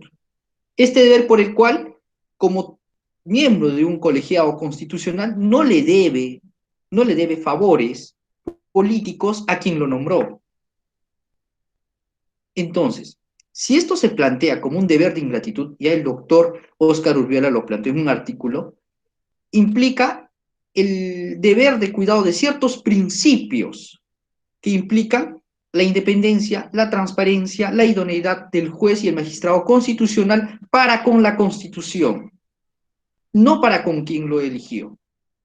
Entonces, el Tribunal Constitucional, como actor político y como actor jurídico, debe plantearse esos retos en el cumplimiento de estos principios. ¿Qué opina la sociedad civil? Le repito, actualmente hay un juego mediático en el cual están opinando solamente 2 o 3 actores. Lo que pasa es que nuestra sociedad civil todavía no es fuerte y nuestra democracia no es tan completa como para que haya mayor peso de diversos actores. La Asociación Peruana de Derecho Constitucional debería pronunciarse, y creo que lo ha hecho, pero en una esfera muy, muy íntima, y no lo ha llegado todavía a plantear ante la opinión pública, ante la gran opinión pública, que es la que se ventila en los medios. Los medios de comunicación juegan un partido aparte para ver si se va a plantear ahora la elección de miembros del Tribunal Constitucional o se pasará a la siguiente legislatura esta función y esta obligación. Y sumado a esto, ya para concluir, en razón al análisis realizado, descrito en toda esta ponencia, quiero plantear que la intervención del Congreso en la elección de magistrados del Tribunal Constitucional tienen un respaldo jurídico y constitucional. Y desde una dimensión institucional, son ellos los que se deben legitimar para que no haya cuestionamientos a su poder de decisión frente a los magistrados. Con una dimensión política, este análisis de actores nos plantea entender los intereses de costo-beneficio, en el cual el Congreso se plantea la posibilidad de tener la facultad y la función de elegir a los miembros del Tribunal Constitucional. Dicho esto, como conclusión, recordemos que para poder hacer un buen análisis de elección de miembros del Tribunal Constitucional como de cualquier funcionario, debemos evaluar estas tres dimensiones: la jurídica y constitucional, la dimensión institucional y la dimensión política que hace este análisis de actores. Es cuanto puedo manifestar para terminar mi participación, señor moderador. Aquí ha culminado mi participación formal. Estaré atento a cualquier pregunta que plantee el público. Gracias. Bien, muchas gracias, doctor José Luis. Al menos la última parte de los dos ponentes me trae pues a colación cuando se habla del tema de idoneidad moral, ¿no? Por ejemplo, también encontramos que en el Estatuto de Roma, para la elección de los magistrados de dicho tribunal, ¿no? Estamos hablando de la Corte Penal Internacional, se señala pues que estos serán elegidos entre las personas de más, que tengan una alta consideración moral, ¿no? Lo mismo sucede en un documento de gestión de Estados Unidos para la elección de sus magistrados. Ahí también se señala pues de que se debe de elegir a los magistrados, ¿no? Con la característica peculiar que sean pues imparciales e íntegros. Y muy bien el doctor José, al menos según apunte, hizo mención al tema de la integridad, que es muy distinto a honestidad, ¿no? Que al final de repente podría dar paso a un tema de subjetividad. Bueno, y finalmente el Estatuto de la Corte Interamericana de Derechos Humanos también indica de que para la elección de los jueces de dicho tribunal serán pues elegidos, ¿no? Considerando a los juristas reconocidos de la más alta autoridad moral, ¿no? Entonces estamos viendo básicamente que con esta última ley, la 31031, se ha cogido un tanto de lo que ya se mencionaba en otros documentos de naturaleza internacional, ¿no? Pero que podría llevar a subjetividades, como muy bien lo mencionó el doctor José Luis, y solamente cabría pues precisar bien las pautas pertinentes para la elección de los magistrados de nuestro Tribunal Constitucional. Bien, habiendo terminado la segunda ronda, vamos a verificar el chat si existen preguntas, inquietudes por parte de los asistentes. Bueno, no hay ninguna pregunta. Parece que la disertación estuvo sumamente clara, pedagógica, ilustrativa, ¿no? Y más aún, pues, tratándose de la talla de los dos ponentes que nos han acompañado el día de hoy. Para dar paso a la siguiente etapa, daré lectura a las conclusiones, ¿no? Finales, y señalamos, primero, cuando incursionamos en la vida republicana, democrática e independiente, con la primera Constitución del Perú de 1823, elaborada por la Asamblea Constituyente convocada por el general San Martín, Por influencia de la Constitución gaditana de 1812, adoptamos el control político, encargando velar por el cumplimiento de la Constitución al Senado conservador. Como podemos apreciar en el artículo 90.1 de la mencionada carta, esta tendencia se mantuvo con algunas pequeñas variaciones en las 10 constituciones peruanas anteriores, es decir, hasta la Constitución de 1933. Segundo, con la Constitución de 1979, modernizamos nuestro control constitucional, adoptando, por un lado, el control difuso o control judicial, o también llamado Judicial Review o norteamericano, que naciera con el famoso caso Marbury versus Madison en 1803, como podemos constatar en el artículo 236 a cargo de los jueces del Poder Judicial. También, en la misma carta de 1979, por otro lado, adoptamos el control concentrado, o modelo austriaco o europeo, con el Tribunal de Garantías Constitucionales, compuesto por 9 magistrados designados por los 3 poderes del Estado, por un periodo de 6 años. Los magistrados del Tribunal de Garantía Constitucional no son miembros del Poder Judicial. Con la aprobación de la Constitución de 1993, el Alto Tribunal toma el nombre de Tribunal Constitucional, integrado por 7 miembros nombrados por el Congreso por 5 años. En este extremo, es necesario precisar que con la Constitución vigente de 1993 continuamos disponiendo de 2 modelos de controles constitucionales: el control judicial tipo norteamericano y el control europeo a través del Tribunal Constitucional. Tercero, con la institucionalización del Tribunal de Garantías Constitucionales y posteriormente con el Tribunal Constitucional en el marco de la Constitución de 1993, se inicia la preocupación por el estatuto del magistrado constitucional, en razón de que no son jueces de carrera, por el contrario, son nombrados para ejercer temporalmente el cargo de miembros del Tribunal Constitucional.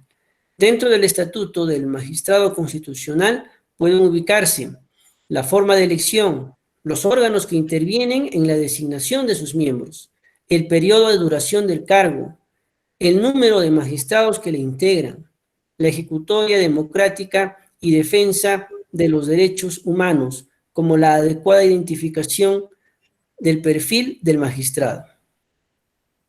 Cuarto, en el actual proceso de democratización del Estado peruano, que se inició en noviembre de 2002 con el gobierno transitorio de Valentín Paniagua y las sucesivas alternancias presidenciales ocurridas hasta la fecha, nos debe permitir reconstruir la jurisdicción constitucional, estableciendo principios y mecanismos especiales de selección de los magistrados del Tribunal Constitucional, al margen de politizaciones como partidarizaciones sectarias que pueden mellar la imagen de la alta magistratura constitucional.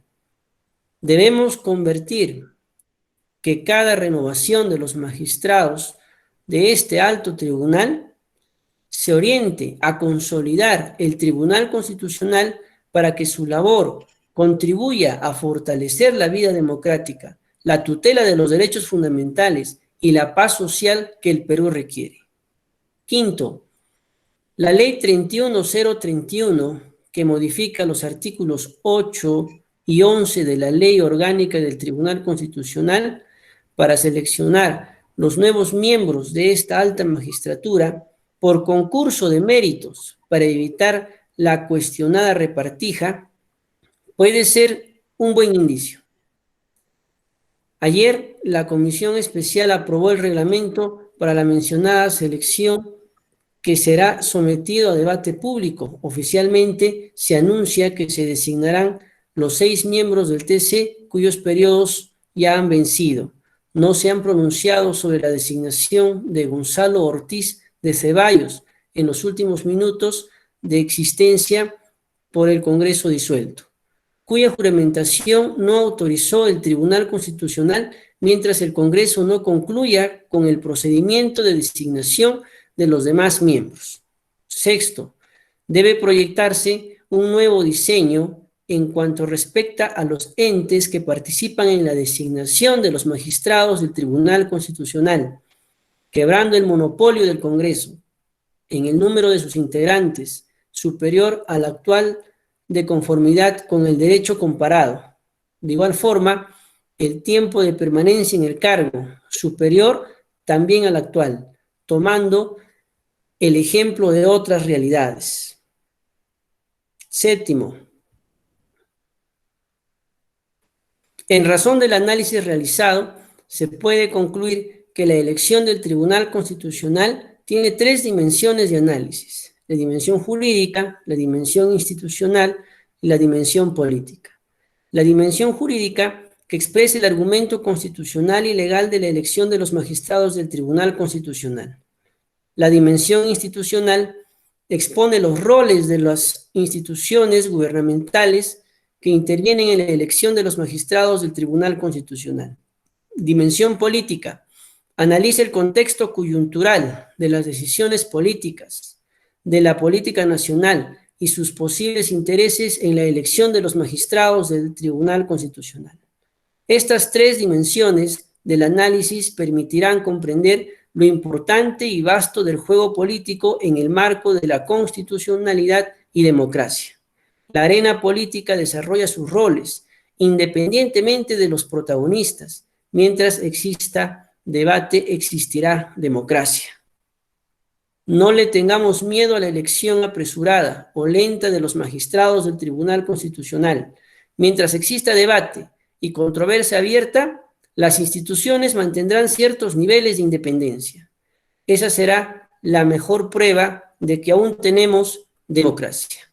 De esta forma, damos por concluido la lectura de las conclusiones de las exposiciones de los dos miembros del Instituto de Ciencia Política y Derecho Constitucional y damos pase a la doctora Natalie, no sin antes, por mi lado, agradecer una vez más la participación y presencia del doctor Miguel Pedro Vilcapoma y del doctor Luis Gálvez Adauto, quienes con su experiencia, ¿no?, en la materia nos han dado pues los elementos necesarios para que nosotros tal vez podamos seguir investigando, indagando, incursionando en este tema muy importante y muy delicado.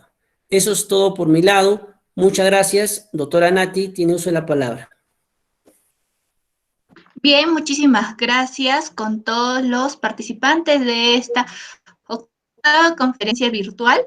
Queremos agradecerle su fidelidad por habernos acompañado hasta estas horas y asimismo agradecer tanto al director de debates como a los ponentes que han sido el doctor Jesús Ricardo Pérez Victoria, al doctor Miguel Pedro Vilcapoma Ignacio y al doctor José Luis Gálvez Adauto.